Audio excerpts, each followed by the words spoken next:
Hello students, class ninth. हाँ जी, तो last class में हम लोग पढ़ रहे थे cell the unit of life. ठीक है, कुछ होमवर्क भी दिया था, जहाँ तक मुझे ध्यान है आप लोगों को डिफरेंस के क्वेश्चंस दिए थे। हाँ, कि प्लांट सेल और एनिमल सेल में क्या डिफरेंस है, प्रोकैरियोटिक और यूकैरियोटिक में क्या डिफरेंस है, ये सब चीज़ें आप लोगों को कंप्लीट करने के लिए दी थी। ठीक है, कुछ समझाया भी था। हाँ, और हम लोगों ने ऑर्गेनल्स भी कंप्लीट किए थे, है ना। लास्ट क्लास में हमने इतना कुछ कंप्लीट कर लिया था। ठीक है, तो आप लोग पढ़ाई अपना करते रहो, साथ साथ रिवीजन अपना प्रॉपर रखो। ठीक है, इन सब बातों का ध्यान रखो। यहाँ जो पढ़ाया जा रहा है इन्हें बहुत ढंग से समझो। बार बार आप लोगों के पास रिकॉर्डेड फॉर्म में भी है, तो उसको आप लोग बार बार देख सकते हो। और अच्छे से कंसेप्ट वगैरह क्लियर करो। जहाँ भी डाउट्स आते हैं, जैसे डाउट सेशन लगेंगे वी विल डिस्कस। ठीक है, तो इसीलिए आप लोग अपनी तरफ से प्रिपरेशन बहुत बढ़िया तरीके से करिए। टेस्ट ज़रूर दें, टेस्ट स्किप ना करें, इन बातों का थोड़ा ध्यान रखें। हर क्लास में मैं बोलती हूँ, time and again I am saying the same thing, इसीलिए थोड़ा आप लोग इन बातों पर ध्यान दें। ठीक है क्लास। तो लास्ट क्लास में हम लोग सेल पढ़ रहे थे। कोशिश करते हैं ये कंप्लीट हो जाए। आने वाला इस वीक आप लोगों की 2 क्लास लगी है। ठीक है, तो ये जो क्लास है और इसके बाद की जो नेक्स्ट क्लास लगेगी उसमें चैप्टर विल बी फिनिश्ड। ठीक है, चलो। तो हम लोगों ने क्या क्या पढ़ लिया था मैं एक बार ब्रीफ कर देती हूँ। राइट फ्रॉम द बेसिक्स हम लोगों ने सेल वाले चैप्टर में सबसे पहले समझा था कि सेल क्या होता है। उसके बाद हिस्ट्री, किसने डिस्कवरी करी थी, तो मुझे बताओ जल्दी से, डेड सेल किसने देखा था सबसे पहले? Robert Hooke. ठीक है, सबसे पहले बैक्टीरिया या लाइव सेल किसने देखी थी? लिवान हुक। कौन से ईयर में? हाँ, ईयर ज़रूर ध्यान रखने हैं भाई आप लोग। ऐसे ठीक है, हिस्ट्री में बहुत सारे आप लोग ईयर्स वगैरह पढ़ते हो, बायो में तो उसके कंपैरिजन में कुछ भी नहीं है, तो एटलीस्ट इतनी चीज़ें तो आप लोग याद रख सकते हैं। ठीक है, तो 1676 था। ऐसे 1665 में हम लोगों ने रॉबर्ट हुक के बारे में पढ़ा था, तो उन्होंने डिस्कवरी करी थी सबसे पहले, मतलब सेल, डेड सेल को देखा था। ठीक है, और आप लोगों ने हिस्ट्री में माइक्रोस्कोप के बारे में भी पढ़ा था, तो फर्स्ट माइक्रोस्कोप हाँ किसने बनाया था? लिवान हुक ने। सिंपल या कंपाउंड कौन सा था? Simple microscope. ठीक है, तो ये सब चीज़ें हम लोगों ने पढ़ ली थी। माइक्रोस्कोपी भी देख ली थी, इलेक्ट्रॉन माइक्रोस्कोप, लाइट माइक्रोस्कोप, ये सब कंप्लीट किया था। उसके बाद हम लोगों ने और क्या क्या पढ़ा था? आप लोगों को याद होगा तो शेप, साइज़। ठीक है, सेल्स वगैरह के डिफरेंट डिफरेंट शेप, साइज़। उसके बाद structure of cell. Structure of cell में प्लाज्मा मेम्ब्रेन, सेल वॉल। तो मुझे ज़रा ये बताओ कि प्लांट्स में सेल वॉल किसकी बनी हुई होती है? कौन सा कार्बोहाइड्रेट है जो सेल वॉल बनाता है? सेल्यूलोस। ठीक है, तो ये सब चीज़ें भी हम लोगों ने पढ़ी थी। पेप्टाइडोग्लाइकन के बारे में भी पढ़ा था। Plasma membrane, cell wall, then हम लोगों ने न्यूक्लियस पढ़ा। न्यूक्लियस डायरेक्टर ऑफ सेल, ठीक है, ब्रेन ऑफ सेल। इसमें क्रोमोसोम, क्रोमेटिन, आई थिंक सब क्लियर हो गया होगा। ठीक है, बट अच्छा, नोट्स जो लिखवाया जाता है इन्हें ज़रूर लिखा करें। ठीक है, यही है, क्योंकि अभी जो पढ़ाया जा रहा है फिर बाद में जब एग्ज़ाम होंगे फाइनल तब क्या, तो इसलिए रिटर्न जो भी आप लोगों को लिखवाया जा रहा है उसे आप लोग ज़रूर कंप्लीट रखो अपना प्रॉपर। न्यूक्लियस के बाद हम लोगों ने साइटोप्लाज्म स्टार्ट किया था, और साइटोप्लाज्म में आप लोगों को बताया था कि सेल के अंदर ये जो साइटोप्लाज्म है इसमें जो पानी है, पानी को साइटोसोल कहेंगे। अपार्ट फ्रॉम पानी सेल ऑर्गेनल्स प्रेजेंट थे, और उन सेल ऑर्गेनल्स को ही हम लोग पढ़ रहे थे। तो हमने ईआर पढ़ लिया था, गोल्जी बॉडी पढ़ लिया था, लाइजोसोम भी पढ़ लिया था। हाँ, तो इनमें से कौन सा ऑर्गेनल है जिसमें बहुत सारे तरीके के हाइड्रोलाइटिक एंजाइम्स प्रेजेंट हैं? इन तीनों में से कौन सा ऑर्गेनल है? लाइजोसोम। फाइन, ओके, ठीक है। कौन सा ऑर्गेनल है जो कि लाइजोसोम बनाता है? जल्दी बताओ। एंडोप्लाज्मिक रेटिकुलम या गोल्जी बॉडी? Golgi body. ठीक है, तो ये सब चीज़ें हम लोगों ने पढ़ लिया था। ठीक है, अब नेक्स्ट लाइजोसोम के बाद वैक्यूल्स आते हैं, बट वैक्यूल से पहले आप लोग एक क्वेश्चन लिखो। ठीक, आज स्टार्टिंग एक क्वेश्चन से करते हैं। राइट डाउन, क्वेश्चन लिखिए।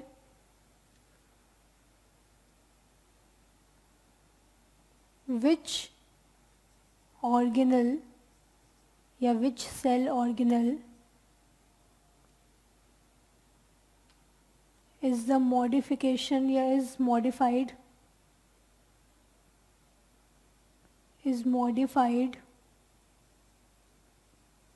into which cell organelle is modified into acrosome,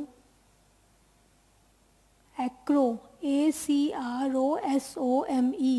acrosome of sperm, acrosome of sperm. ये अभी समझा रहे हैं क्या है, आंसर है गोल्जी बॉडीज, गोल्जी बॉडीज। मैंने आप लोगों को मेम्ब्रेन बायोजेनेसिस भी बता दिया था, ठीक है। मेम्ब्रेन बायोजेनेसिस मतलब मेम्ब्रेन फॉर्मेशन का काम। मेम्ब्रेन किसकी बनी हुई है, phospholipids and lipids and proteins, इन सब की तो बनी हुई है, ठीक है। चलो, तो ये हो गया है डन। अब पहले समझते हैं एक्रोसोम क्या है। भाई देखिए, आप लोग जानते हैं कि जो मेल बॉडी है, मेल बॉडी में एक गैमेट बनता है। मेल बॉडी में एक रिप्रोडक्टिव सेल बनती है। रिप्रोडक्टिव सेल मतलब जो रिप्रोडक्शन में पार्टिसिपेट करे, उसके पार्टिसिपेशन से एक नया इंडिविजुअल क्रिएट हो जाए, उस सेल को रिप्रोडक्टिव सेल बोलते हैं। और उसी रिप्रोडक्टिव सेल को ही आप क्या बोल देते हैं, गैमेट, ठीक है। तो मेल गैमेट जो है, उस मेल गैमेट को ही हम स्पर्म भी बोलते हैं। ऐसा आप लोगों ने क्लास 8 में रिप्रोडक्शन इन ह्यूमंस में पढ़ा था, ठीक है। पढ़ा था कि नहीं पढ़ा था, थोड़ा देख लिया करो पीछे की क्लासेस भी। हाँ, ऐसा तो है नहीं 9th पढ़ रहे हैं तो अब तो हम खोल के भी नहीं देखेंगे, पाप हो जाएगा, ऐसा तो कुछ नहीं है अभी, तो इसलिए थोड़ा ध्यान रखें। तो मेल बॉडी में हमने ऐसी कोई सेल पढ़ी थी। तो ये जो स्पर्म है, इसका स्ट्रक्चर अगर मैं यहाँ ड्रॉ करूँ तो कुछ इस तरीके से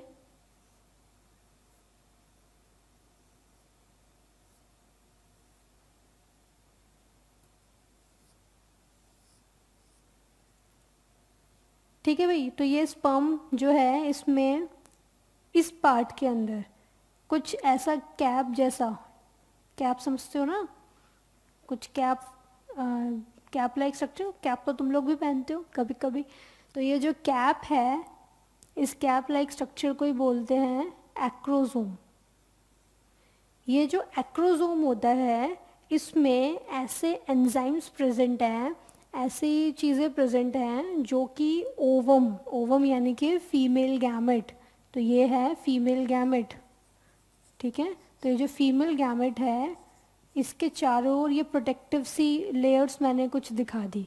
ये प्रोटेक्टिव लेयर्स को हटाना बहुत ज़रूरी होता है in order to send nucleus into ovum, ठीक है। यानी कि फर्टिलाइजेशन कराने के लिए, इस न्यूक्लियस को वहाँ तक पहुँचाने के लिए ये रास्ता क्लियर होना चाहिए ना। तो ये जो सेल्स हैं यहाँ पे, जो भी सेल्स प्रोटेक्शन में पार्टिसिपेट कर रही हैं, उन सेल्स को रिमूव करना, डिग्रेड करना ज़रूरी है ताकि न्यूक्लियस वहाँ पहुँच सके। तो इन्हीं सेल्स को ख़त्म करने के लिए या डिग्रेड करने के लिए कुछ एंजाइम्स यूज़ होते हैं। वो एंजाइम्स आप ऐसे समझ लो, वही डिग्रेडेशन का काम करते हैं और सारी जो सेल्स हैं पर्टिकुलर उनको क्लीन कर देते हैं। तो ये एंजाइम्स प्रेजेंट किस में होते हैं, ये प्रेजेंट होते हैं एक्रोसोम में, ठीक है। तो acrosome contains some enzymes which help in the degradation of protective layer around ovum, clear है। तो इतना जो काम होता है वो एक्रोसोम का होता है। और ये एक्रोसोम किससे बनते हैं, ये बनते हैं गोल्जी बॉडी से। यानी कि गोल्जी बॉडी मॉडिफाई हो जाता है किस में, एक्रोसोम में, ठीक है। तो गोल्जी बॉडी का एक और फंक्शन आप ऐसे भी समझ सकते हैं कि एक फंक्शन है। तो ये आप लोग एक्सप्लेनेशन अगर आप लोग लिखना चाहते हैं ब्रीफ में तो ज़रूर लिख लो, नहीं तो डायग्राम वायग्राम बनाना चाहते हो वैसे बना लो। ऑल्दो ये क्लास 10th में रिप्रोडक्टिव जो चैप्टर है रिप्रोडक्टिव सिस्टम, उसमें फिर से शायद आप लोग पढ़ेंगे, लेकिन उसके लिए तो नेक्स्ट ईयर तक वेट करना पड़ेगा ना। तो लिखो इसमें, गोल्जी बॉडी में लिख लो head sperm,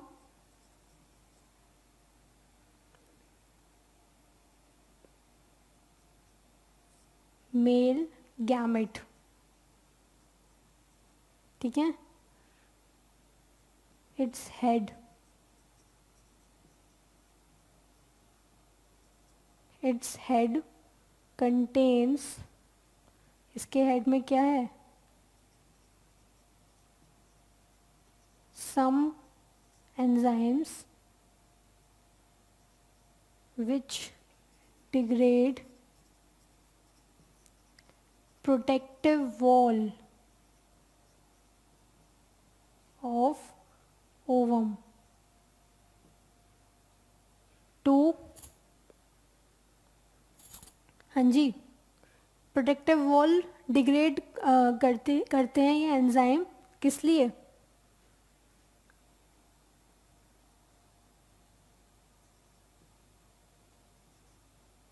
to do fertilisation, fertilisation,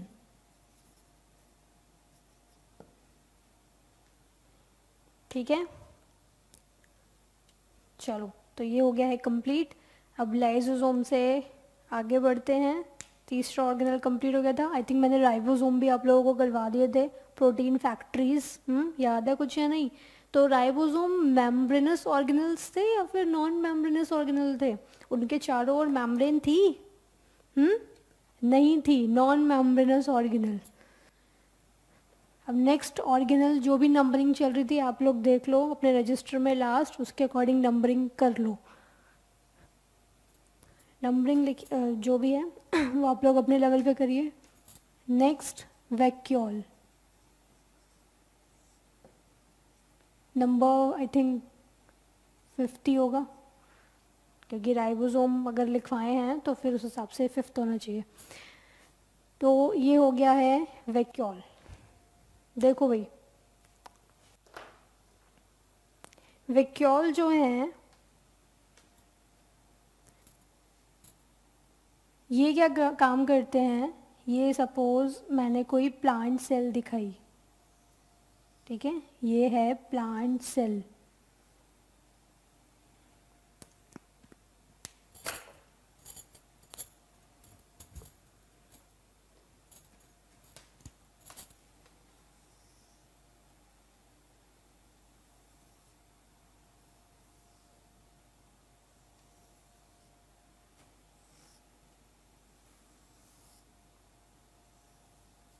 तो ये जो प्लांट सेल है इसमें मैक्सिमम स्पेस एक ऑर्गेनल ऑक्यूपाई करता है। इस मैक्सिमम स्पेस ऑक्यूपाइंग ऑर्गेनल को ही आप क्या बोलते हैं, वैक्यूल। अभी डायग्राम वायग्राम कुछ नहीं बनाना, पहले आप लोग समझ लो। देखिए भाई, तो ये जो ऑर्गेनल है इसे बोला गया वैक्यूल, ठीक, ध्यान से समझना। वैक्यूल जो है ये एक ऐसा बैग जैसा स्ट्रक्चर है जो कि स्टोरेज का रोल प्ले करता है, ठीक है, स्टोर करने का काम करता है। आप लोग जानते हो कि प्लांट बॉडी में प्लांट स्टेशनरी होते हैं, नॉन मोटाइल होते हैं, है ना, नॉन मोटाइल होते हैं ना, एक जगह से दूसरी जगह नहीं जा सकते। ये ऐसा है, जाने लग गए आजकल। हाँ, ऐसा तो है नहीं, अभी तक तो कोई प्लांट ऐसा नहीं आया जो मूवमेंट करना जानता हो। तो नॉन मोटाइल का मतलब वो एक स्थान से दूसरे स्थान तक नहीं जा सकते, वो स्टेशनरी हैं, फिक्स्ड हैं। अब जो भी चीज़ स्टेशनरी होगी, फिक्स्ड होगी, नेचुरल बात है वो स्टोरेज अपने अंदर सामान को ज़्यादा इकट्ठा करेगी। क्योंकि आप खुद सोचो, सपोज एनिमल्स हैं, अब उन्हें भूख लग रही है, प्यास लग रही है या बचना है, ठीक है, सपोज उन्हें प्यास लग रही है, उन्हें पानी पीना है, तो वो लोग एक जगह से दूसरी जगह चले जाएंगे अपने तालाब वगैरह के किनारे और पानी वानी पी लेंगे। ऐसा तो है नहीं वो कुछ कैरी करने का सामान अपने साथ लेकर चलें, ऐसा तो होता नहीं। अगर आपने देखो किसी एनिमल को तो हाँ, उसने बॉटल रख रखी हो अपने पास, ऐसा तो होता नहीं ना। तो नॉन मोटाइल जो एनिमल्स हैं उन्हें स्टोरेज करने की उतनी ज़रूरत नहीं महसूस होती because they are motile in nature. लेकिन जो प्लांट्स हैं उन्हें एक ही जगह रहना है, ठीक है। आंधी आए, तूफान आए, कितनी तेज़ गर्मी हो जाए, धूप पड़े, उन्हें एक ही जगह फिक्स्ड रहना है। तो इसीलिए कोई भी कंडीशन हो वो मूवमेंट नहीं कर सकते। तो उस कंडीशन में उन्हें अपना स्टोरेज बढ़ाना होगा, ठीक है। अपने अंदर सामान ज़्यादा इकट्ठा करना होगा जिससे कल को कुछ ऊपर नीचे कंडीशन हो जाए तो उनके पास सामान हमेशा रहे उसको यूटिलाइज करने के लिए, ठीक है। तो इसीलिए प्लांट्स जो होते हैं वो स्टोरेज के लिए सेल्स में सामान किस में स्टोर होता है, वैक्यूल में। इसीलिए ये इतना ज़्यादा स्पेस ऑक्यूपाई करता है, यही रीज़न है। हमारी सेल्स में, एनिमल बॉडी की सेल्स में भी वैक्यूल होता है। ऐसा बिल्कुल ना समझे कि वैक्यूल सिर्फ प्लांट के पास ही है, नहीं, हमारे पास भी होता है। बस फ़र्क क्या है, हमारे पास इतना बड़ा नहीं होता, हमारे पास छोटे वैक्यूल्स प्रेजेंट होते हैं। क्यों? इतने बड़े की ज़रूरत ही नहीं है। Why? Because we are motile in nature, ठीक है। हम मोशन करते हैं, हम मोशन करना जानते हैं, हम लोग उस हिसाब से अडेप्ट हुए हैं, इसलिए उतना स्टोरेज नहीं। सामान ख़त्म हो गया, चलो अब चल करके बाहर से ले आते हैं, ऐसी सिचुएशन है हम लोगों के साथ, ठीक है। प्लांट्स के साथ इतनी सुविधा नहीं है। तो जो एनिमल बॉडी होती है, एनिमल सेल्स होती हैं, उनमें वैक्यूल्स स्मॉलर इन साइज होते हैं, ठीक है। जबकि प्लांट बॉडी में वैक्यूल काफ़ी बड़ा होता है, स्पेस बहुत ज़्यादा ऑक्यूपाई करता है और स्टोरेज पर्पस के लिए यूज़ किया जाता है। और क्या स्टोर करता है, क्या क्या सामान स्टोर करेगा? वैक्यूल स्टोर करता है न्यूट्रिएंट्स, है ना, पानी, वाटर, ठीक है, वेस्ट, ये सब चीज़ें वो स्टोर करता है अपने अंदर। फाइन। तो ये तो हमें फंक्शन क्लियर हो गया कि वैक्यूल क्या है और क्या उसका रोल है। दूसरी बात, ये पहला फंक्शन था। दूसरा इसमें क्या कंसेप्ट है, वैक्यूल जो है ये एक स्पेशल पिगमेंट अपने अंदर रखता है जिसे एंथोसायनिन्स बोलते हैं। पिगमेंट की बात अभी हम प्लास्टिड में करेंगे, तो ये वाला पॉइंट मैं अभी एक्सप्लेन नहीं कर रही, अभी थोड़ी देर बाद हम प्लास्टिड डिस्कस करेंगे, वहाँ पर डिटेल में पढ़ेंगे। एंथोसायनिन्स अभी ऐसा समझ लो, ये पिगमेंट है जो कलर प्रोवाइड कराते हैं, ठीक है। कौन सा कलर देंगे? साइनिन का मतलब वही ब्लू की शेड्स आ जाती हैं, ठीक है, ब्लू कलर, वॉयलेट कलर या पर्पल कलर, ठीक है। तो वो साइनिन्स यानी कि ब्लू, वॉयलेट, ये शेड्स जो हैं इस पिगमेंट की वजह से आती है। तो आप अगर कोई फ्लावर देख रहे हो इस कलर का या कोई वेजिटेबल देख रहे हो, उसमें वो जो कलर आ रहा है, ब्लू कलर आ रहा है, वॉयलेट कलर आ रहा है, पर्पल कलर आ रहा है, ये किसकी वजह से आ रहा है? एंथोसायनिन्स की वजह से आ रहा है, ठीक है। तो ये एंथोसायनिन्स ऐसे पिगमेंट हैं, कायदे से पिगमेंट प्लास्टिड्स में रहते हैं। प्लास्टिड एक और ऑर्गेनल है जो अभी हम आगे पढ़ेंगे, ठीक है। लेकिन ये एक ऐसा पिगमेंट है जो प्लास्टिड्स में नहीं रहता, ये उसके साथ रहना पसंद नहीं करता। ये किस में रहना पसंद करता है? वैक्यूल में, ठीक है। तो वैक्यूल के अंदर कौन रहता है? एंथोसायनिन्स। फाइन। और तीसरा इसका सबसे इम्पॉर्टेंट फंक्शन भाई, वैक्यूल टर्जिडिटी प्रोवाइड कराता है। टर्जिडिटी, ठीक है। टर्जिडिटी का मतलब क्या हुआ? आप लोग जानते हैं यहाँ पर पानी फिल्ड है, तो अगर पानी फिल्ड होगा तो एक प्रेशर इसके अंदर जनरेट हो जाएगा, होगा ना ऐसा। किसी चीज़ में अगर पानी भर दोगे तो पानी प्रेशर तो लगाएगा ही, तो पानी यहाँ पर कुछ प्रेशर लगाएगा, ठीक है। अब पानी जो यहाँ प्रेशर लगाएगा, उसके प्रेशर का इम्पैक्ट साइटोप्लाज्म पे भी पड़ेगा, नहीं पड़ेगा? ये साइटोप्लाज्म में ही तो है, तो अगर ये कुछ प्रेशर लगा रहा है तो उसका जो इम्पैक्ट है वो साइटोप्लाज्म में भी पड़ेगा। अब साइटोप्लाज्म फिर अगेंस्ट किसके प्रेशर लगाएगा?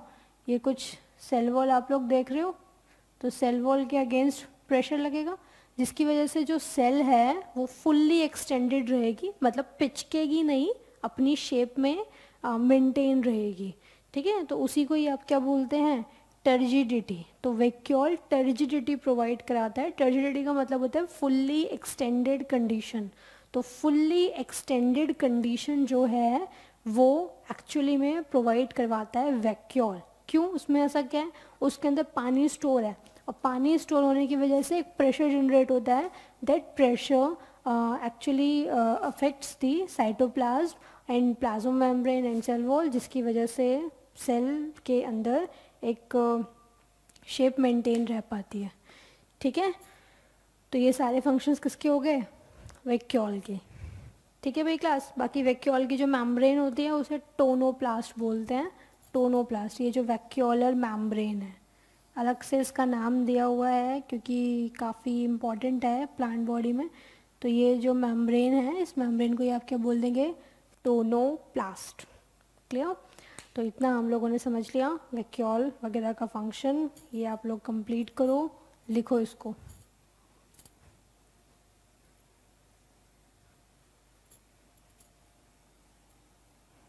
आज भी कुछ होमवर्क मिलेगा, आज नहीं मिला तो जो नेक्स्ट क्लास होगी उसमें मिल जाएगा इस वीक के लिए। होमवर्क ज़रूर करो क्योंकि पता ही है तुम लोग होमवर्क करना कितना ज़रूरी है। ठीक है, कोई ना कोई क्वेश्चन पक्का आएगा टेस्ट के अंदर, पहले ही बता दिया आप लोगों को। ठीक है, होमवर्क का कोई ना कोई क्वेश्चन तो आएगा ही आएगा। ठीक है, वो किसी भी फॉर्म में है, एज इट इज़ आए, चेंज कर कर आए, that's totally up to me, but आएगा ज़रूर, इसलिए होमवर्क ज़रूर करें, अवॉइड ना करें। ठीक है भाई क्लास, लिखो अब इसको, वैक्यूल को। इसमें लिखेंगे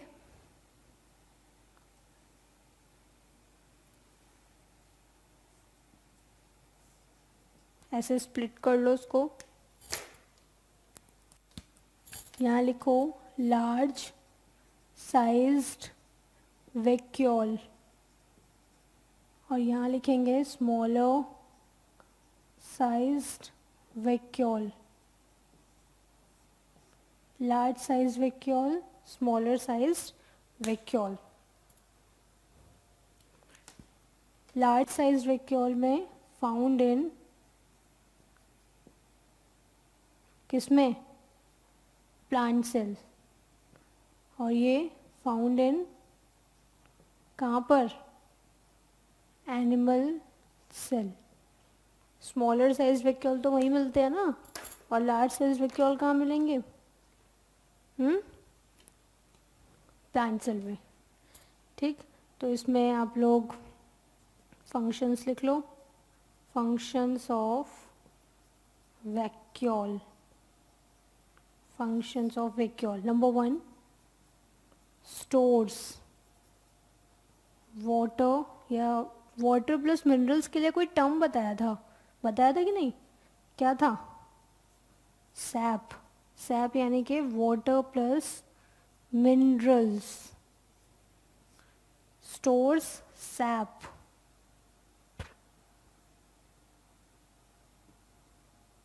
तो ये सैप स्टोर करते हैं, और क्या स्टोर करते हैं? Nutrient store. न्यूट्रिएंट्स तो वही मिनरल्स वगैरह आ गए, लिखना है और अलग से लिख लो, nutrients, waste, etcetera. Number 2, provides turgidity, TURGIDITY, turgidity. Turgidity का मतलब fully extended condition, fully extended condition, provides turgidity to plant cell.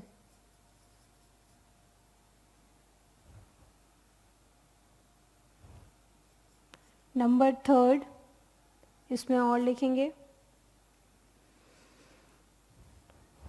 तीसरा फंक्शन क्या? कंटेन्स कौन सा पिगमेंट? Anthocyanin,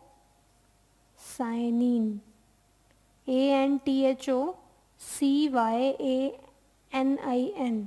anthocyanins. कौन सा कलर देता है? लिख लेना, imparts blue, violet, purple color to plant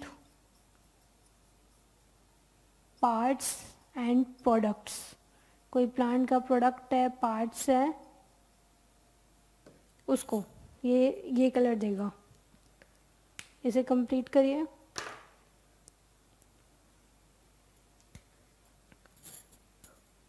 diagram बनाना है बिल्कुल बना लो।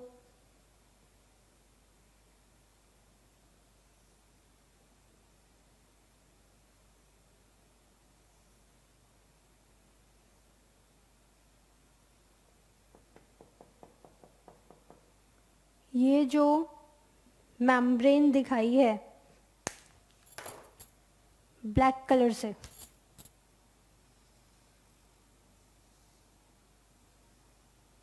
ये कौन सी मेम्ब्रेन है?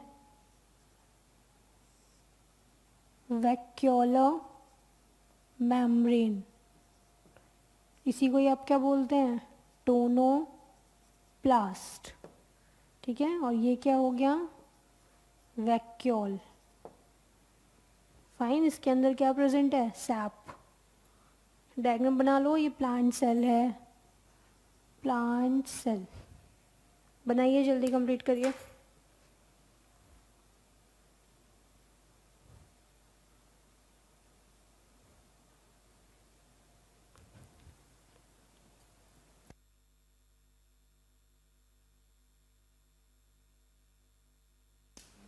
कंप्लीटेड?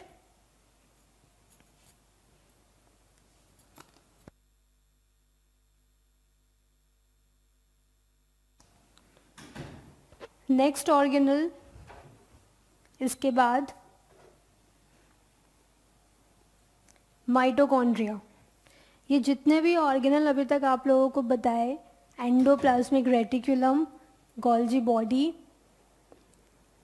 लाइजोसोम, इन सब में कितनी मेम्ब्रेन थी? मतलब जो आउटर इनकी मेम्ब्रेन थी वो उसमें वो कितने नंबर में प्रेजेंट थी? एक ही आ रही थी। ईयर में भी एक ही बाउंड्री दिखाई, गोल्जी बॉडी में भी एक ही दिखाई, लाइजोसोम में भी एक ही मेम्ब्रेन दिखाई।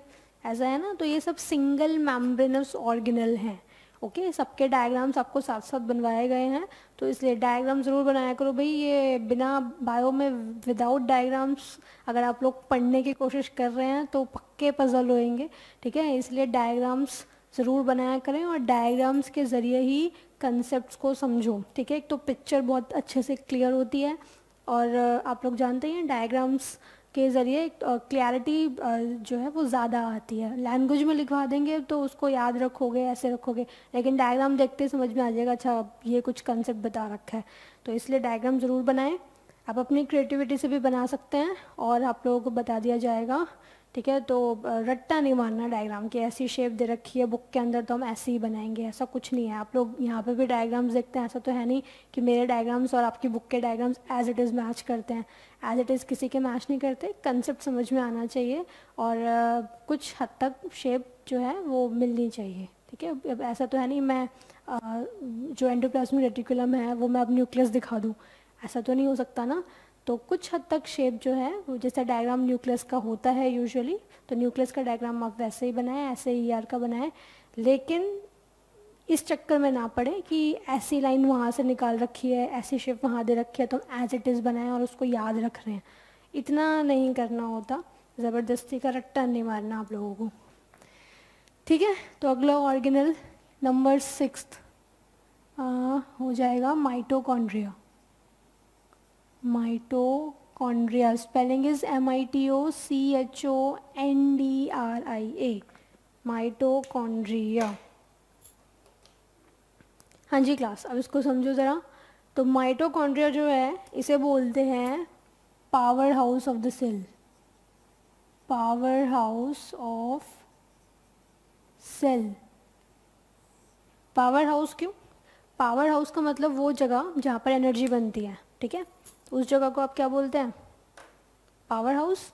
तो सेल में यहाँ पर पक्का एनर्जी बनती होगी, तो इसीलिए इसका नाम क्या पड़ गया? Power house of cell. ठीक है, अब इसको ज़रा समझते हैं, बहुत ध्यान से समझना कि इसको ऐसा नाम क्यों दिया। उसके बाद इसका डायग्राम देखते हैं। देखो भाई, जैसे ये एक सेल है, ठीक है, शेप थोड़ी अजीब सी हो गई, एनिमल सेल की बात हो रही है ना, तो मैंने यहाँ कोई सेल दिखाई। ये हो गया न्यूक्लियस, ठीक, और ये है माइटोकॉन्ड्रिया। ठीक, इसी माइटोकॉन्ड्रिया को अब ज़रा जूम कर कर देखते हैं, मैग्नीफाई करके देखते हैं और ये जानने की कोशिश करते हैं कि माइटोकॉन्ड्रिया पावर हाउस क्यों है, ऐसा क्या काम हो रहा है इसके अंदर जिसकी वजह से इसको ऐसा नाम दिया और कौन कर रहा है। देखो ये माइटोकॉन्ड्रिया का स्ट्रक्चर, अभी कुछ नहीं ड्रॉ करना आप लोगों को, पहले समझ लो, ठीक। और उसके अंदर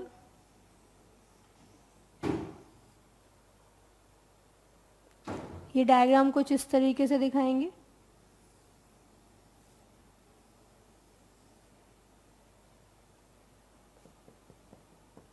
हाँ जी क्लास, अब यहाँ पर जो माइटोकॉन्ड्रिया है, सपोज ये कोई सेल है, सेल में ये जो स्ट्रक्चर है इसको हमने माइटोकॉन्ड्रिया बोला। अब यहाँ पर जो माइटोकॉन्ड्रिया जैसा कुछ स्ट्रक्चर आप लोगों को दिखाया गया है, इसमें आप लोग देखो, इसे पावर हाउस क्यों बोला। देखिए जो भी हम लोग फूड खा रहे हैं, जो भी हम लोगों ने फूड कंज्यूम किया, हम लोगों ने फूड तो खाते हैं ना, हम लोग सब लोग खाते हैं, हाँ, बिना फूड के कैसे सर्वाइवल है। तो जो भी फूड आप लोग खा रहे हो उसमें न्यूट्रिएंट्स प्रेजेंट है। Food is the source of nutrients, ऐसा हम लोग पढ़ चुके हैं। कहाँ पर पढ़ चुके हैं, कौन से क्लास में पढ़ा था, न्यूट्रिशन में पढ़ा था, ठीक है। न्यूट्रिशन जो इससे पहले वाला चैप्टर आपको कंप्लीट कराया गया था उसमें बताया था, फूड के बारे में पढ़ाया था। तो food is basically the source of nutrients. तो ये जो न्यूट्रिएंट्स हैं ये फूड के माध्यम से हमारी बॉडी में चले गए, ठीक है। इसमें से ही आप ये जो फूड हम लोगों ने कंज्यूम किया, ये तो ये फूड पहुंचा डाइजेस्टिव सिस्टम में, डाइजेस्टिव सिस्टम में इसका डाइजेशन हुआ और डाइजेशन होकर के क्या काम होगा, कार्बोहाइड्रेट्स ग्लूकोज में, प्रोटीन्स अमाइनो एसिड्स में, मतलब अपनी स्मॉलर यूनिट्स में टूट जाएंगे, ठीक है। तो हम थोड़ी देर के लिए मान लेते हैं कि जो भी फूड हमने खाया उसमें जो भी कार्बोहाइड्रेट्स थे, ठीक है, आप लोगों ने रोटी खाई, ठीक है, स्टार्च होता है उसके अंदर, तो स्टार्च इज़ अ कार्बोहाइड्रेट, और कार्बोहाइड्रेट डाइजेस्ट होकर के, जैसे ये एक लंबी सी चेन है, ये डाइजेस्ट होकर के स्मॉलर यूनिट में आ जाएगी, और इस स्मॉलर यूनिट को आपने क्या बोल दिया, ब्रेक हो गई ना, क्या बोल दिया, ग्लूकोज। तो ये सारा डाइजेशन इस प्रोसेस को बोलते हैं। डाइजेशन का मतलब break down of large complex molecules into smaller simpler molecules. तो ये large complex molecule is converted into simpler smaller molecule, इसको हमने डाइजेशन बोल दिया। ये काम डाइजेस्टिव सिस्टम करता है, ठीक। अब फूड तो हमने खाया, फूड टूट भी गया, ठीक है।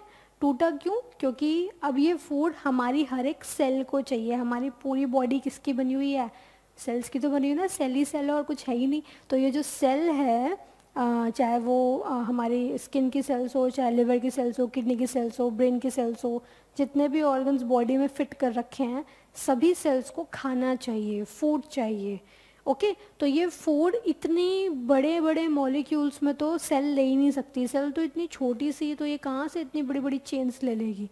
इसीलिए डाइजेशन होता है हमारे बॉडी में, ठीक है। इसलिए डाइजेस्टिव सिस्टम बॉडी में फिट कर रखा है ताकि सेल्स उस फूड को, टूटे हुए फूड को आसानी से ले, क्योंकि बड़े मॉलिक्यूल्स तो उसके बस की बात नहीं कि वो ले पाए। तो ये मैंने एक सेल दिखा दी। अब ये सेल जो है ये ग्लूकोज को अपटेक कर लेगी, ग्लूकोज को ले लेगी। कोई सी भी सेल, आप kidney cell, liver cell, brain cell, कोई भी सेल आप लोग कंसिडर कर लें। तो ये सेल जो है इसने ग्लूकोज को ले लिया, खाना मिल गया उसको, फूड अपटेक कर लिया ना, तो फूड अपटेक कर लिया मतलब खाना मिल गया।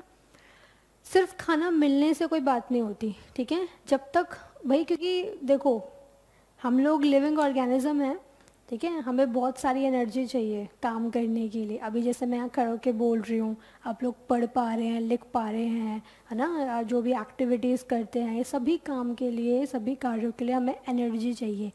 बिना एनर्जी के तो मतलब कैसे लाइफ पॉसिबल है, ठीक है। तो इसीलिए ये जो फूड इस सेल ने कंज्यूम किया है, बहुत ज़रूरी है कि ये फूड और ब्रेक डाउन हो और इसमें से एनर्जी निकले, क्योंकि जब तक एनर्जी नहीं निकलेगी ये फूड किसी काम का नहीं है, ठीक है, मतलब उतने काम का नहीं है, क्योंकि एनर्जी मेन चीज़ है, ठीक है भाई क्लास। तो इसीलिए ये जो ग्लूकोज है, ग्लूकोज का फॉर्मूला आप लोग जानते हैं, C6H12O6, ऐसा कुछ है ना, C6H12O6, फाइन।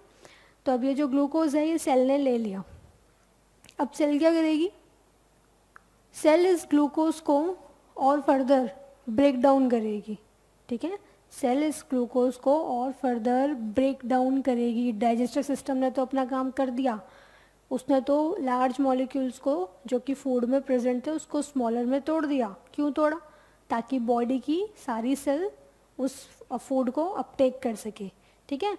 अब सेल ने फूड को अपटेक कर लिया ना, लेकिन अभी भी क्या प्रॉब्लम आ रही है, एनर्जी तो अभी भी नहीं निकल रही, और एनर्जी हमें फूड में से निकालनी है।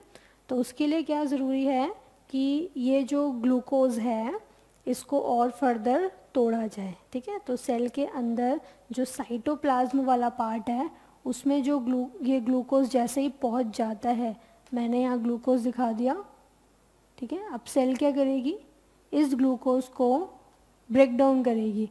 ग्लूकोज एक 6 कार्बन मॉलिक्यूल है, 6 कार्बन दिख रहे हैं ना आपको, ग्लूकोज 6 कार्बन मॉलिक्यूल है, 6 कार्बन इसमें प्रेजेंट होते हैं।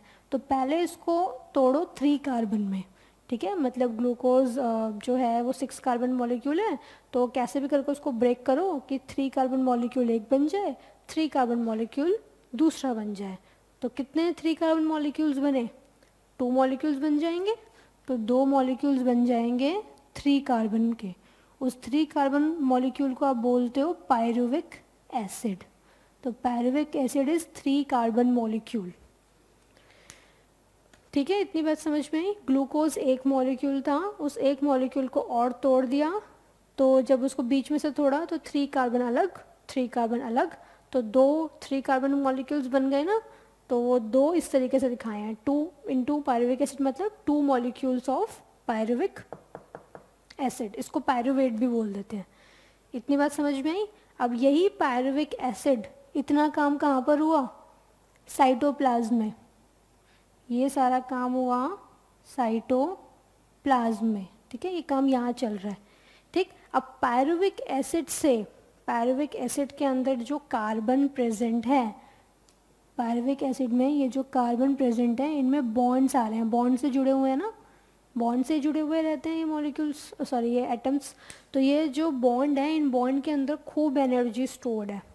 अब माइटोकॉन्ड्रिया के अंदर ये पायरुविक एसिड जाएगा, अब साइटोप्लाज्म के बस की बात नहीं है, ठीक है। तो ये पायरुविक एसिड जाएगा माइटोकॉन्ड्रिया में, साइटोप्लाज्म से ये पहुंच गया कहाँ पर, माइटोकॉन्ड्रिया में। अब जैसे ही ये माइटोकॉन्ड्रिया में जाएगा, माइटोकॉन्ड्रिया के पास पूरी मशीन अवेलेबल है, पूरा सेटअप अवेलेबल है कि ये इन बॉन्ड्स को आराम से कैंची चला दे, सीजर चला दे, और इनके अंदर जो एनर्जी स्टोर्ड है वो एनर्जी अब निकले, ठीक है। तो जब वो एनर्जी निकलेगी तो आप लोग जानते हैं भाई एनर्जी है, जब रिलीज़ होएगी तो कहीं भी जा सकती है ना, उसको थोड़ा, तो इसलिए उसको कैप्चर करना बहुत ज़रूरी है। तो वो एनर्जी कैसे कैप्चर करते हैं, ध्यान से समझना कि कुछ मॉलिक्यूल्स रहते हैं, कौन से मॉलिक्यूल्स, सेल के अंदर ADP, और ये मैंने ट्रायंगल से दिखा दिया इनऑर्गेनिक फॉस्फेट, ठीक है। ये 2 मॉलिक्यूल्स अलग अलग घूमते रहते हैं सेल में, adenosine diphosphate, inorganic phosphate, I मतलब इनऑर्गेनिक, ठीक है, PI। तो ADP और इनऑर्गेनिक फॉस्फेट दोनों मॉलिक्यूल सेल में बहुत सारे मिलते हैं। अगर कैसे भी करके इनको ज्वाइन कर दें तो जो मॉलिक्यूल बनेगा, ADP मतलब डाइफॉस्फेट, 2 फॉस्फेट, और I मतलब PI मतलब 1 फॉस्फेट, सिंगल फॉस्फेट, ऐसा है या नहीं, हाँ जी क्लास, ऐसा है ना। तो ये हो गए 2 फॉस्फेट, ये हो गया 1 phosphate, 2 phosphate plus 1 phosphate, total कितने फॉस्फेट बन गए, 3 फॉस्फेट बन गए, ठीक है। तो ये 3 फॉस्फेट से जो मॉलिक्यूल बनेगा उसे आप बोलेंगे एडिनोसिन ट्राइफॉस्फेट, ठीक है। इसको आप ऐसे समझ लो, ये रहा एडिनोसिन डाइफॉस्फेट, 2 फॉस्फेट, और ये रहा 1 और फॉस्फेट। तो इनको ज्वाइन अगर कर दिया तो अब ये बन गया एडिनोसिन ट्राइफॉस्फेट, 3 फॉस्फेट आ गए। ठीक, तो ये जो एनर्जी पायरुविक एसिड में प्रेजेंट है, पायरुविक एसिड जाएगा माइटोकॉन्ड्रिया में, माइटोकॉन्ड्रिया इसके अंदर जो भी बॉन्ड्स प्रेजेंट थे इस मॉलिक्यूल के अंदर, उन बॉन्ड्स को तोड़ेगा, और उनको तोड़ने के बाद, ब्रेक डाउन करने के बाद जो भी एनर्जी लिबरेट होएगी, वो एनर्जी उड़ ना जाए, इधर उधर वेस्ट ना हो जाए, इसलिए उस एनर्जी को इमीडिएट कैप्चर कर देंगे इन दोनों के बीच में बॉन्ड बनवाने में। किन दोनों के बीच में? एडीपी और इनऑर्गेनिक फॉस्फेट के बीच में बॉन्ड बनवाने में। तो इनके बीच में जब बॉन्ड बनेगा तो बॉन्ड बनाने के लिए क्या चाहिए होती है? एनर्जी चाहिए होती है। ऐसा आप लोग केमिस्ट्री में पढ़ते हैं, जब बॉन्ड टूटता है तो एनर्जी निकलती है, जब बॉन्ड बनाना होता है तो एनर्जी इन्वेस्ट करवानी पड़ती है। ठीक है, एनर्जी का इन्वेस्टमेंट होता है, और इन दोनों को ज्वाइन करने के लिए जो एनर्जी चाहिए, इन्वेस्टमेंट होना चाहिए एनर्जी को, वो एनर्जी आ कहाँ से रही है? किसके ब्रेकडाउन से? इनके ब्रेकडाउन से। ठीक है, इनके बॉन्ड्स के, जो फूड आपने खाया था उसी के मॉलिक्यूल्स को आगे और तोड़ा जा रहा है। तो भाई यहाँ से जो भी एनर्जी निकली वो एनर्जी कैप्चर करा दी इन दोनों को ज्वाइन कराने में, और जैसे ये दोनों ज्वाइन हुए मॉलिक्यूल कौन सा बन गया? ATP, adenosine triphosphate. तो आप देख रहे हैं यहाँ पे 3 फॉस्फेट आ रहे हैं, 2 तो पहले से ही थे डाई के, एक ये रहा। तो जब जैसे इसका ऐड होगा तो कितना बन गया? Triphosphate, adenosine triphosphate. तो ये जो एटीपी होती है इसी को ही आप क्या बोल देते हैं? Energy currency.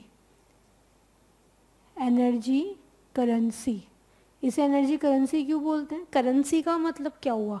करेंसी का मतलब जिसको खर्च करके आप कोई भी वस्तु या चीज़ प्राप्त कर सकें। ठीक है, अब वैसे सब कुछ तो नहीं प्राप्त कर सकते, ये मतलब आप लोग ऐसा ना समझे कि सब कुछ ही मिल जाएगा कुछ भी पैसे खर्च करने से, सब कुछ तो नहीं। लेकिन कहने का मतलब क्या हुआ, कोई भी चीज़ अब मतलब उसको दे करके उसके बदले में कुछ अगर प्राप्त कर सकते हैं तो उसको आप करेंसी बोलते हैं। ठीक है, तो यहाँ पे भी ऐसा है। एटीपी को एनर्जी करेंसी क्यों बोलते हैं? एटीपी को एनर्जी करेंसी इसलिए बोलते हैं क्योंकि एटीपी को खर्च करके, मतलब एटीपी को यूज़ करके आप कोई भी रिएक्शन करवा सकते हो। ठीक है, तो सेल में आप लोग जानते हो there are multiple reaction simultaneously एक ही टाइम पर होती रहती हैं। इतनी रिएक्शन कराने के लिए एनर्जी भी बहुत चाहिए होगी। ठीक है, वो एनर्जी कौन देगा? एटीपी देगी।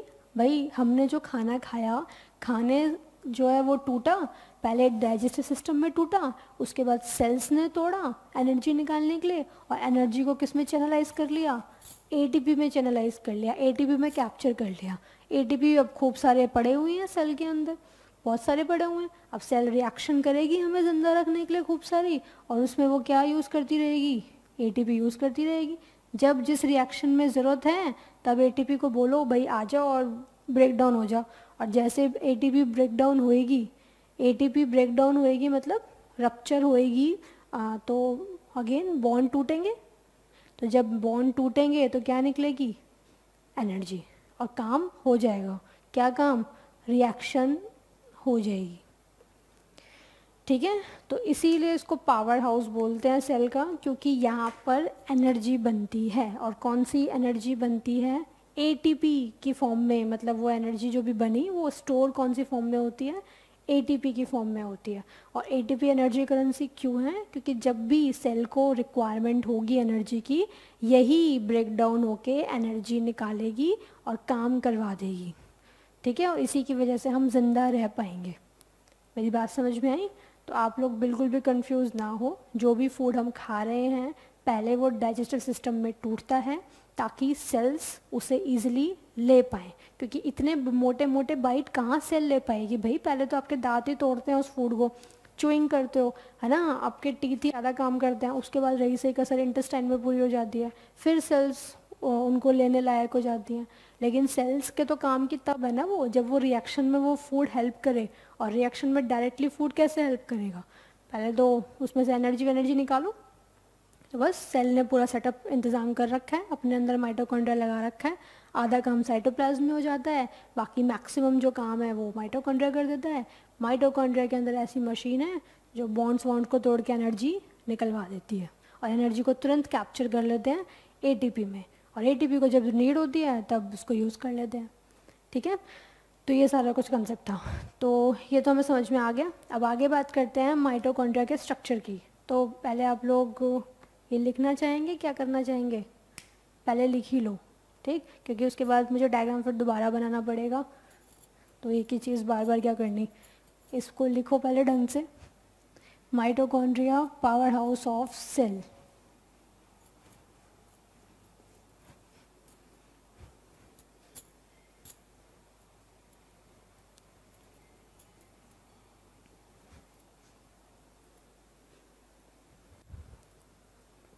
हाँ जी class, right down.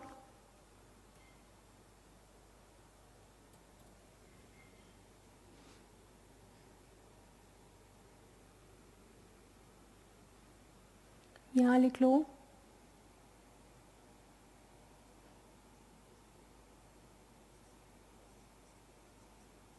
Forms ATP, full form adenosine, ADENOSINE, adenosine triphosphate. ठीक है, एडिनोसिन ट्राइफॉस्फेट। ठीक है, तो ये जो पावर हाउस ऑफ सेल है ये बनाता है एटीपी, और एटीपी क्या होती है? It is energy currency, energy currency of cell, energy currency of cell है। एनर्जी करेंसी का मतलब क्या हुआ?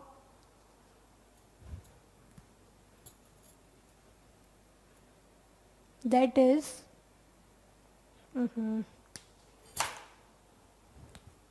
whenever cell requires, that is whenever cell requires energy to perform reactions, ATP is broken down.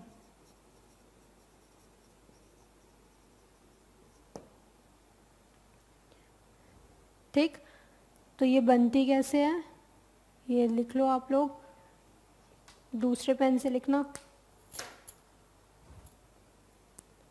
जो भी फूड आप लोग खाएंगे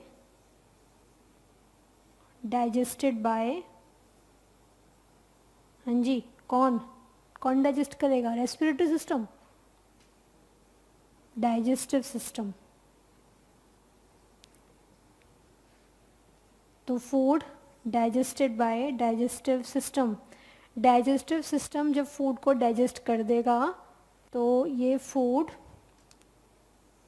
लार्जर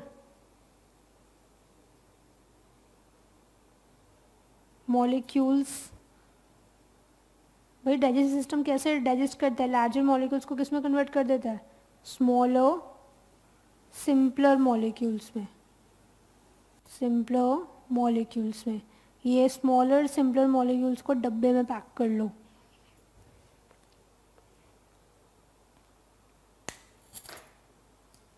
यहाँ तक क्लियर हुआ? अब यही स्मॉलर सिंपलर मॉलिक्यूल्स के आगे लिखेंगे, मैं यहाँ लिख रही हूँ, आप लोग नीचे एरो डाल के लिखना। एब्जॉर्ब्ड बाय,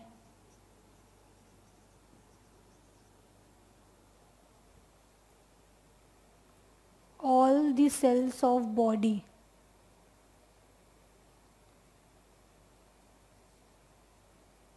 ठीक है, फिर आगे लिखेंगे these cells now further digest, further breaks glucose, further breaks glucose to release energy। अब ये ग्लूकोज को तोड़ेंगी ताकि एनर्जी निकालें। कैसे? ये एरो में ही आप लोगों को कंटिन्यू करना है, ठीक है। तो इसमें सेल दिखा लो पहले तो, अगेन डायग्राम की हेल्प लो। सेल मैंने ऐसी दिखाई है, आप दूसरी शेप की भी दिखा सकते हैं, ऐसा कुछ नहीं है, जनरल पढ़ रहे हैं इसीलिए।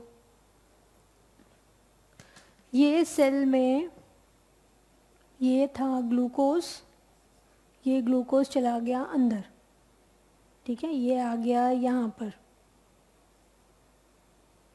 ग्लूकोज, ठीक। तो पहले ये टूटेगा किसमें, पायरुविक, सेल बड़ा बनाना, पायरुविक एसिड। इसी पायरुविक एसिड को आप और क्या बोलते हो, पायरुवेट, ठीक है, इसे कहा जाता है पायरुवेट। कितने कार्बन कंपाउंड है भैया, 3 कार्बन, ठीक है। तो यही जो पायरुविक एसिड है, मैं इसको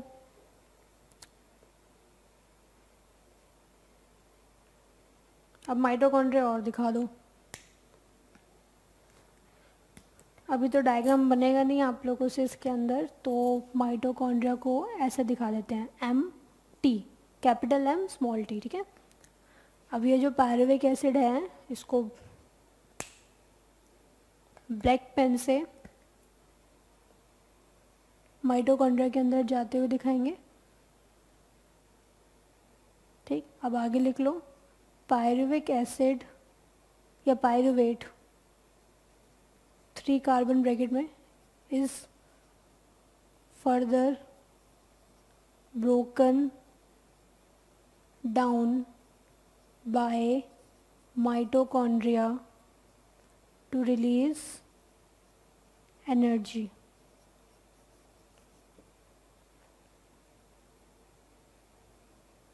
ठीक है, कैसे वो आप लोग अपने लेवल पे लिख लो कि वही जो उसके बॉन्ड्स थे, कार्बन कार्बन बॉन्ड्स, ठीक है, उनको ही तोड़ा जाएगा, बॉन्ड पर ही अटैक होगा तभी एनर्जी निकलेगी, ठीक। Pyruvate is further broken down by mitochondria to release energy, ठीक है। फिर आगे, this energy is captured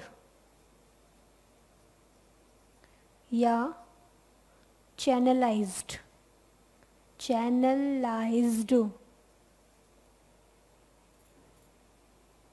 to form what, ATP, ठीक है। दिस एनर्जी इज कैप्चर्ड और चैनलाइज्ड टू फॉर्म ATP, ठीक है। तो ATP जो है वो ऐसे बन जाएगी by forming a bond between ADP and PI, ठीक है, इनको जोड़ के। तो लास्ट में आप लोग लिख लो ADP प्लस PI बन जाएगा ATP, ठीक है। ये है डाइफॉस्फेट, ये है इनऑर्गेनिक फॉस्फेट,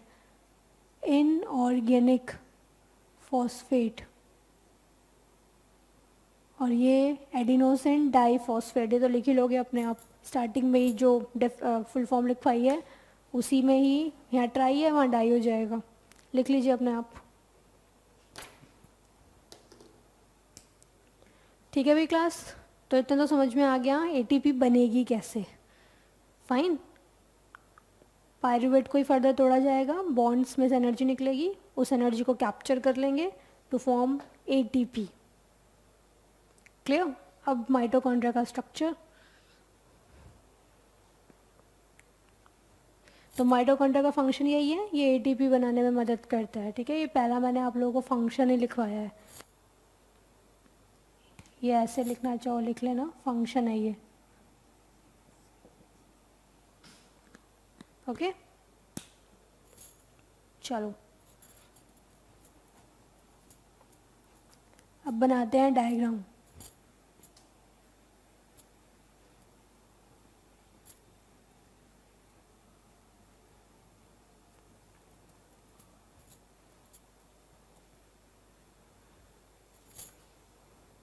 कंफ्यूज बिल्कुल ना होए, एरो वाइज ही आप लोगों को चलते जाना है, ठीक है। पहले ये बना दिया, उसके बाद जो है नेक्स्ट ये यहाँ लिखा हुआ है। अब माइटोकॉन्ड्रिया का डायग्राम,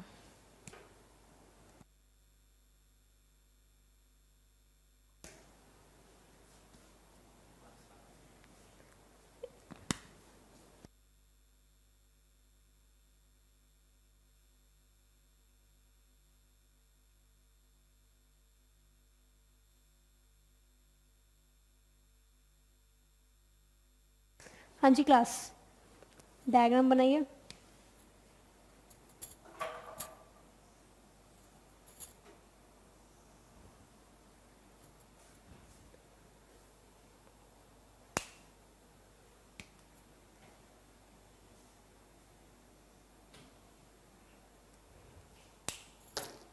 इसके अंदर ब्लैक से, एक मिनट समझ लो, पहले आप लोग आउटर कवरिंग दिखाएंगे इसी शेप में, उसके बाद जो अंदर वाली कवरिंग दिखाएंगे उसमें इस तरीके से इनवेजाइनेशन, ठीक है, ये ऐसे।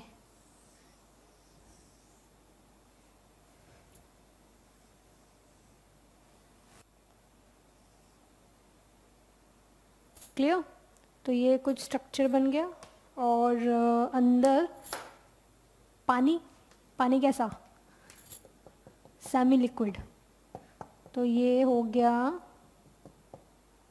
पानी, ठीक है। दूसरे पेन से दिखा देते हैं डीएनए, ये है डीएनए, ओके। और दिखा देते हैं राइबोसोम, राइबोसोम को थोड़ा बड़ा करो, अदरवाइज आप लोगों को लगेंगे नॉर्मल मॉलिक्यूल्स हैं, ठीक। अब ज़रा समझो एक बार, माइटोकॉन्ड्रिया जो है यहाँ पे आपको दो मेम्ब्रेन्स दिखाई दे रही होंगी, एक हो गई आउटर मेम्ब्रेन जो मैंने रेड से दिखाई है, और फिर अंदर वाली जो मेम्ब्रेन है दैट इज़ इनर मेम्ब्रेन। ये जो इनर मेम्ब्रेन होती है ये अंदर की तरफ फोल्ड हो रही होती है, आप देख रहे हैं अंदर की तरफ इनफोल्ड हो रही है, ठीक है, एक फोल्डिंग बना रही है। तो इनर मेम्ब्रेन जो है ये जो इनफोल्डिंग्स बनाती है अंदर की तरफ, फिंगर लाइक स्ट्रक्चर सा बना देती है, इसी को ही आप क्या बोलते हैं, क्रिस्टा। एक है तो क्रिस्टा, लेकिन हमें कई सारे दिखाई दे रहे हैं तो इसका प्लूरल क्या हो जाएगा, क्रिस्टी, ठीक है। तो ये जो क्रिस्टी होती है इसी में ही वो मशीन लगी हुई है जो एटीपी बनाती है, ओके। वही एंजाइम या सेटअप बोल सकते हैं वो लगे हुए हैं जो एटीपी फॉर्म करा देते हैं, जो भी पूरा प्रोसेस आपने सीखा। और ये हो गई आउटर मेम्ब्रेन, आउटर मेम्ब्रेन, ठीक है। ये जो पानी यहाँ पर पड़ा हुआ है इस पानी को बोलते हैं मैट्रिक्स। ये आपने दिखाए हैं राइबोसोम, राइबोसोम यहाँ पर होते हैं स्मॉलर, लार्जर नहीं होते, वो पहले बता चुके हैं आप लोगों को।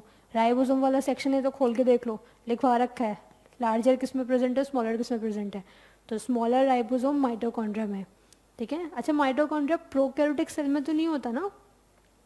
होता है। प्रोकैरियोटिक सेल और यूकैरियोटिक सेल, दो सेल पढ़ाई थी, दुनिया में दो तरीके की सेल एग्जिस्ट करती हैं। मैक्सिमम ऑर्गेनिजम्स के पास यूकैरियोटिक सेल है, कुछ ऑर्गेनिजम्स के पास प्रोकैरियोटिक सेल है। तो प्रोकैरियोटिक सेल में क्या माइटोकॉन्ड्रिया होता है? नहीं होता, ठीक है। प्रोकैरियोटिक सेल में ऑर्गेनल नहीं होते हैं, सिर्फ राइबोसोम मिलेगा, बाकी और कोई ऑर्गेनल नहीं होता। तो यहाँ पर आप लोग लिख लो, ये राइबोसोम इसलिए स्मॉलर है, लार्जर राइबोसोम साइटोप्लाज्म ईआर वाले सेक्शन में थे। पढ़ते रहा करो भाई, अदरवाइज भूल जाएंगे। ये क्या दिखाया है ग्रीन कलर में? डीएनए, डीएनए, बस हो गया, और क्या बचा, कुछ है ही नहीं, ठीक है। यहाँ क्रिस्टा में लिख लेना infoldings, infoldings of inner membrane of mitochondria. Mitochondria की जो इनर मेम्ब्रेन है उसी की इनफोल्डिंग को क्रिस्टा बोलते हैं। और इनर मेम्ब्रेन की भी लेबलिंग कर लो, इनर मेम्ब्रेन, इनर मेम्ब्रेन, ठीक है भाई क्लास। अब एक लास्ट और लिख लो, फंक्शन ऑफ, जब भी डायग्राम बनाएंगे नीचे उसका नाम ज़रूर लिखेंगे। ये डायग्राम किसका है? माइटोकॉन्ड्रिया। तो नीचे लिख लो structure of mitochondria. Structure of mitochondria पूरा लिखना आप लोग। माइटोकॉन्ड्रिया की शेप सॉसेज होती है, सॉसेज शेप्ड। सॉसेज यानी कि हिंदी में बोल देते ना कबाब, सॉसेज शेप, उससे ही कुछ मिलती जुलती। ठीक है, तो ये हो गया है कंप्लीट। इसमें एक लास्ट और लिख लो भाई, फंक्शंस ऑफ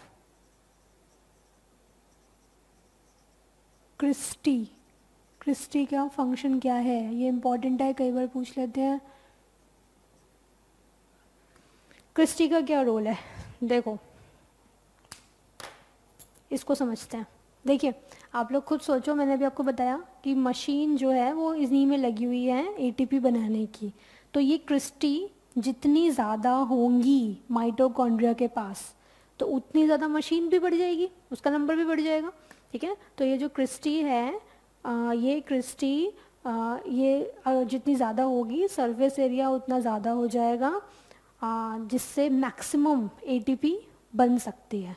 ठीक है, तो क्रिस्टी सरफेस एरिया बढ़ाने का ही काम करती है।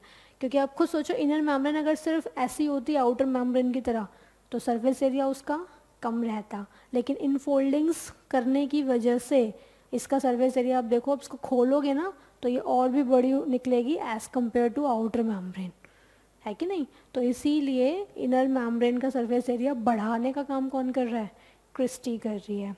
ठीक है, ताकि मैक्सिमम एनर्जी बन सके। ओके, तो इसको लिख लेंगे, cristae increase the surface area for ATP synthesis, for ATP synthesis। ठीक है भाई क्लास, तो ये जो माइटोकॉन्ड्रिया है यहाँ स्पेशली लिख लो, वरना आप लोग बिल्कुल, पूरी उम्मीद है मुझे भूल जाएंगे। डबल मेम्ब्रेनस कॉमा डाल के DNA containing organelle, DNA containing organelle. इसमें दो मेम्ब्रेन्स हैं, इनर और आउटर, और दूसरा इसमें क्या प्रेजेंट है, DNA। ठीक है, न्यूक्लियस में ही पढ़ा था अब तक तो DNA, और किसी में तो पढ़ा नहीं था। लेकिन ये महान ऑर्गेनल है जो DNA लिए हुए है। ठीक है, क्यों है उसके पीछे की हिस्ट्री है, बट वो अभी 9th के लेवल पे नहीं पढ़ना। कितनी हिस्ट्री पढ़ोगे, कहोगे मैम हिस्ट्री चल रही है। Cristae increase the surface area for ATP synthesis. Okay, चलो ये हो गया है कंप्लीट माइटोकॉन्ड्रिया। जल्दी से आप लोग लिखो।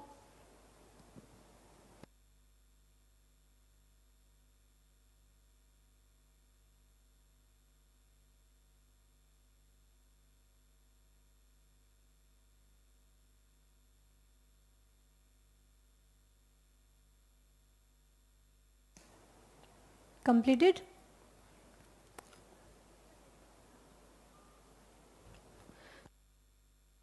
तो आज की क्लास में क्या क्या पढ़ लिया हम लोगों ने,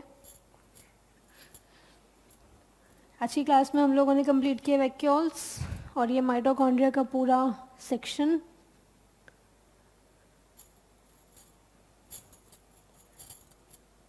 अब आगे इसके बाद आप लोगों को नेक्स्ट ऑर्गेनल पढ़ना है प्लास्टिड। ठीक है, नेक्स्ट नंबरिंग, अगली हेडिंग बनाइए।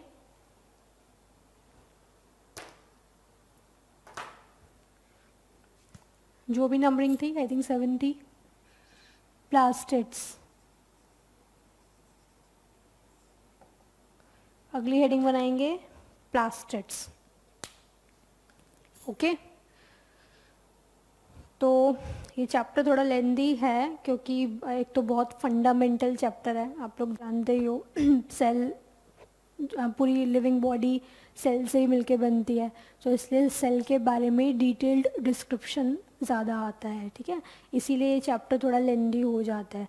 तो ऐसा ना समझे, आगे के चैप्टर्स नॉर्मल ही रहेंगे, इतने भी ज़्यादा लेंदी नहीं है। यहाँ पे एक एक ऑर्गेनल हम लोग पढ़ रहे हैं, इसीलिए बस जो चैप्टर है वो थोड़ा लेंथी हो गया है। ठीक है भाई क्लास, अब बात करते हैं प्लास्टिड्स की। तो इसमें पहले आप लोग 2-3 बातें लिखो, या बातें तो क्या लिखेंगे, एक चार्ट ही बना लो।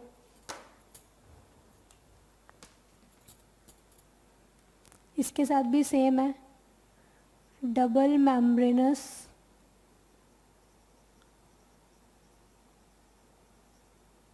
DNA containing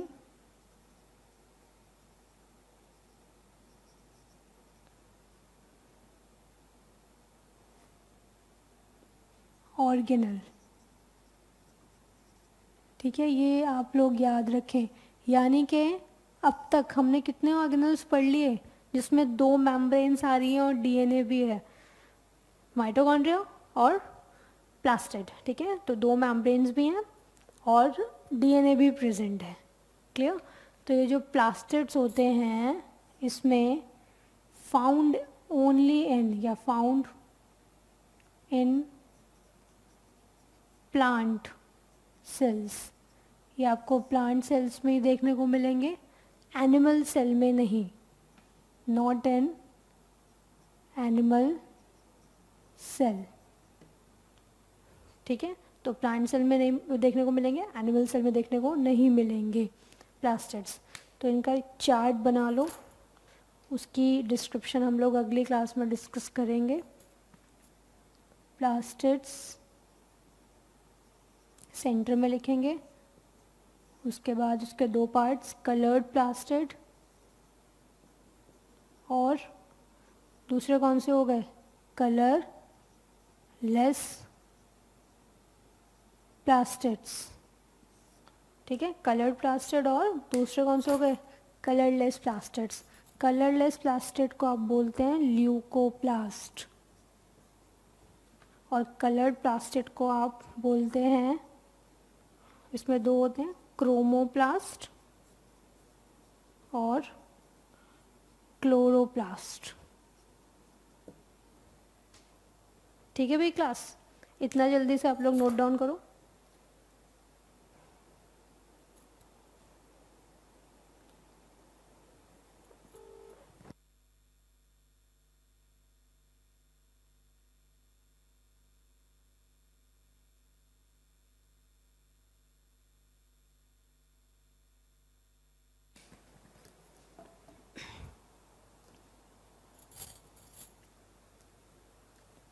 completed? ठीक है, तो आज की क्लास में हम लोग इतना ही करते हैं, टाइम हो गया है। अगली क्लास में हम लोग प्लास्टिड्स का डिटेल्ड डिस्क्रिप्शन पढ़ेंगे कि प्लांट सेल में प्लास्टिड्स क्या रोल प्ले करते हैं। ठीक है, जितने भी हैं क्रोमो, क्लोरो, ल्यूको, इनका क्या रोल है। ठीक है भाई क्लास, तो इतना आप लोग अच्छे से रिवाइज करें, बार बार पढ़ते रहो, रिवीजन करते रहो। चैप्टर थोड़ा लेंदी है इस वजह से। ठीक है, थोड़ा ध्यान रखें इन बातों का। तो आज की क्लास में हम लोग इतना ही करते हैं। Thank you, bye bye.